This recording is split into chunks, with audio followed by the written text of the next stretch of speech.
I am the Tofu Golem. Please enjoy the video. You start by opening the phone app and tapping voicemail.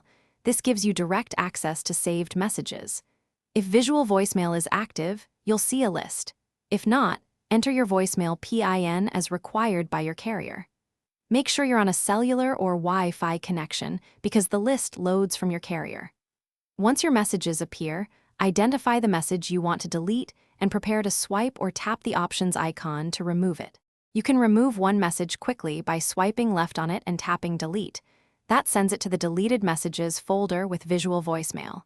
If your phone shows a trash icon, tap that instead.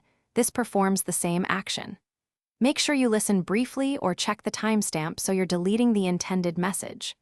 Once deleted, it may still be recoverable from deleted messages until you permanently erase it, so proceed if you're certain.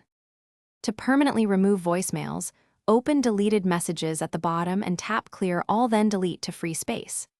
If a message won't delete or reappears, restart your iPhone, check for iOS updates, and update carrier settings. These steps often resolve sync issues between your phone and carrier. If problems persist, contact your carrier so they can purge the message server side. This is the usual fix when local actions don't stick. Thanks for watching. Consider subscribing if we helped you today.